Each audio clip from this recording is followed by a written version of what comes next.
You, John Fitzgerald Kennedy, do solemnly swear. I, John Fitzgerald Kennedy, do solemnly swear. That you will faithfully execute the office of President of the United States. That I will faithfully execute the office of President of the United States. And will, to the best of your ability.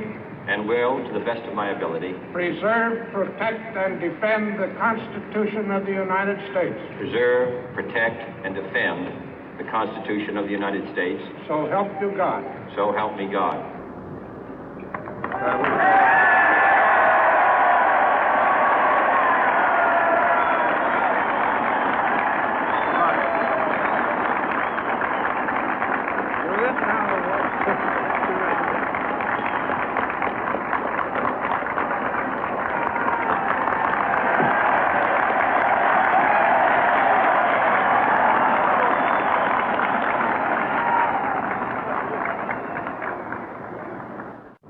Vice President Johnson, Mr. Speaker, Mr. Chief Justice, President Eisenhower, Vice President Nixon, President Truman, Reverend clergy, fellow citizens.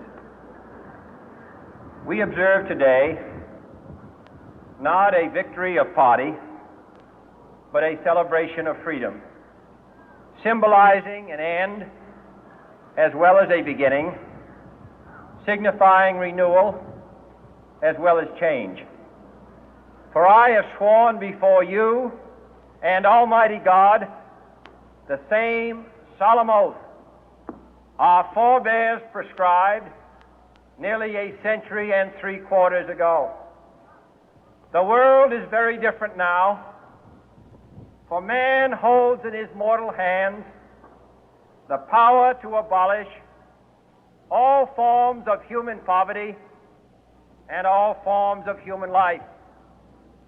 And yet the same revolutionary beliefs for which our forebears fought are still at issue around the globe. The belief that the rights of man come not from the generosity of the state, but from the hand of God. We dare not forget today that we are the heirs of that first revolution.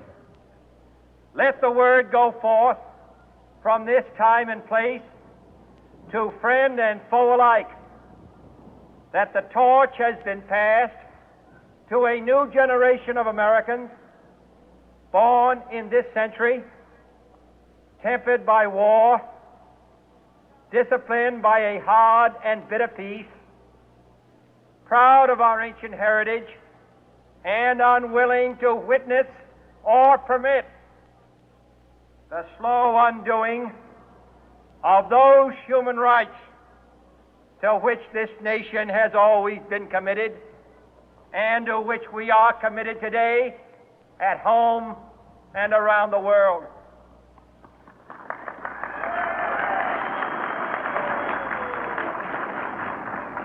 Let every nation know, whether it wishes us well or ill, that we shall pay any price, bear any burden, meet any hardship, support any friend, oppose any foe to assure the survival and the success of liberty.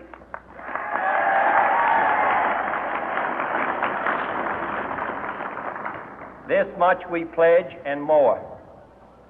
To those old allies whose cultural and spiritual origins we share, we pledge the loyalty of faithful friends.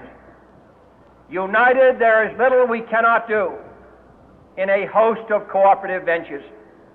Divided, there is little we can do, for we dare not meet a powerful challenge at odds and split asunder.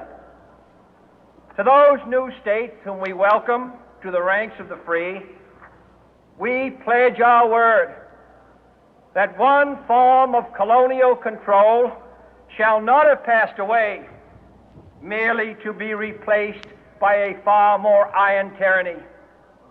We shall not always expect to find them supporting our view, but we shall always hope to find them strongly supporting their own freedom, and to remember that in the past, those who foolishly sought power by riding the back of the tiger ended up inside.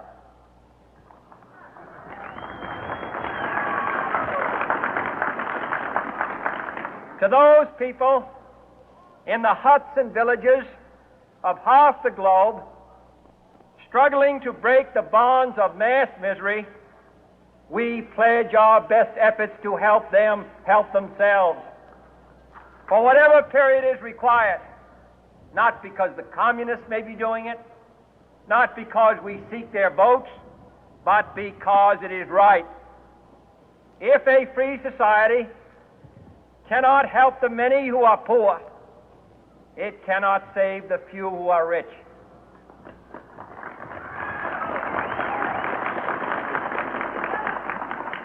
To our sister republics south of our border, we offer a special pledge to convert our good words into good deeds, in a new alliance for progress, to assist free men and free governments in casting off the chains of poverty.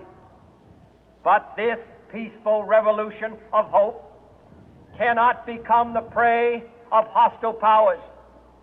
Let all our neighbors know that we shall join with them to oppose aggression or subversion anywhere in the Americas. And let every other power know that this hemisphere intends to remain the master of its own house.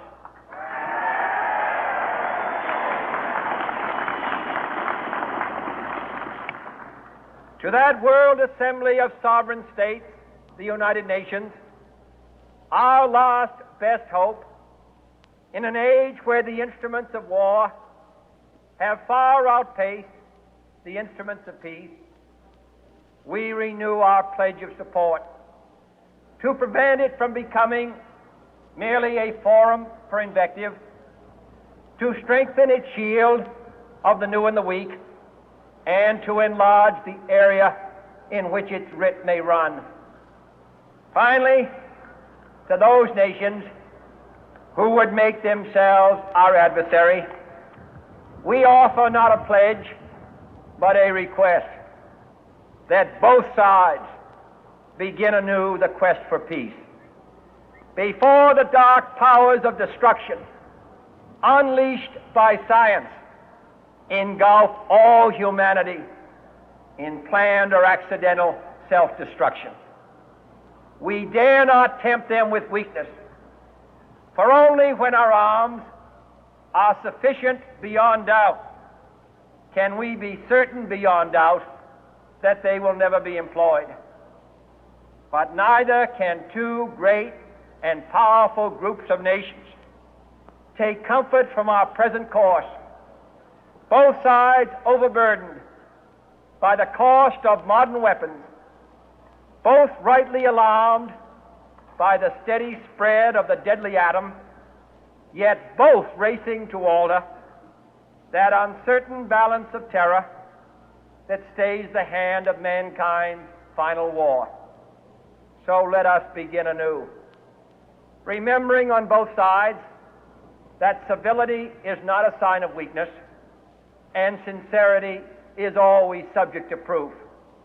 Let us never negotiate out of fear, but let us never fear to negotiate.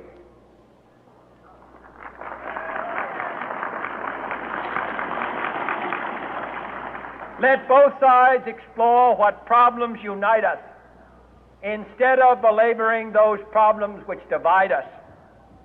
Let both sides, for the first time, formulate serious and precise proposals for the inspection and control of arms, and bring the absolute power to destroy other nations under the absolute control of all nations.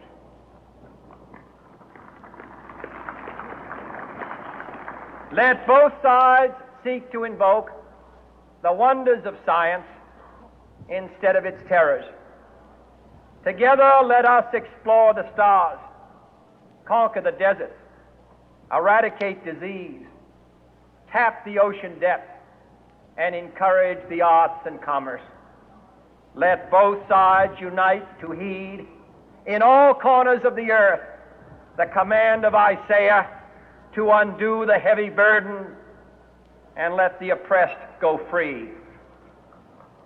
And if a beachhead of cooperation may push back the jungle of suspicion, let both sides join in creating a new endeavor, not a new balance of power, but a new world of law, where the strong are just and the weak secure and the peace preserved. All this will not be finished in the first 100 days, nor will it be finished in the first 1,000 days, nor in the life of this administration, nor even perhaps in our lifetime.